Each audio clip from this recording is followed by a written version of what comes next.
Хэлжсэн тэр саунд арт болоод энэ үйлдэл урлаг гэдэг бид нар бол заримдаа нэг ялгаж салгаж ойлгох хэрэгтэй шүү л гэж төржөөс хойш би хэлээд байгаа юм тийм. Яагаад гэвэл бид нар энэ бүжиг биш шүү уушлаа. Энэ бол цэвэр перформанс гэдэг урлагийн одоо үзүүлэлт урлагийн цэвэр мэргэжлийн артисттэй гэдэг ажил واخгүй юу. Одоо Көхөний энэ холон бол миний мэддгээр бол би 5-6 жил өмнөөс эндээ өөр орсон тий 5-6 жил өөрийгөө бас босгож ажилласан. Дээрэс нь бол саяны одоо манай Чинзоогийн хийсэн ажил бол баг ингээд бодох юм бол баг 10 жил өмнөөс Бадамгччныг бол баг 20 жил өмнөөс ч юм уу болор төгшин ч гэсэн баг 20 жил өмнөсөн гэж өөртөө босруулсан юм артистууд та бүгдэд үзүүлэлт үзүүлж байгаа шүү. Тэр талаар нь та бүгд ойлгоорой тий. Тэгэд энэ contemporary энэ урлагийн чухал элемент дээр энэ хөхнөр сав гэдэг дээр үргэлжлэн хөтлөөрөд явагдах юм билээ.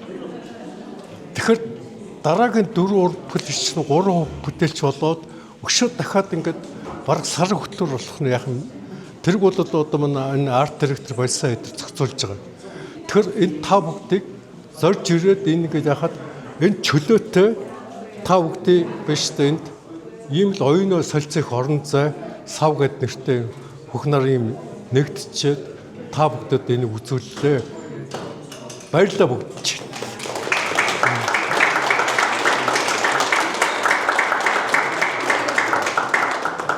Тэгээ хөхнөр contemporary төв маань бол яг одоо бол энэ байгууллага бол өөрсдөө бол одоо энэ дэр маш их том хөтлөөр дээр ажиллаж байгаа. Ялангуяа хөхнөр төв бол энэ одоо энэ Венец Минод орцох хөтлөөрийг зохион байгуулахад нь маш чухал юм дээр нь ажиллаж байгаа юм байгууллага байгаа маа тийм.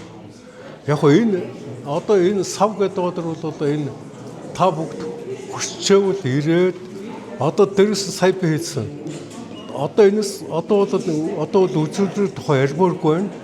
Та бүгд хоорондоо энэ артистууд 4 артисттайгаа ширэндээ суугаад хоорондоо өөрөх бод санаагаа солилцоосаа гэж хүсэж байна.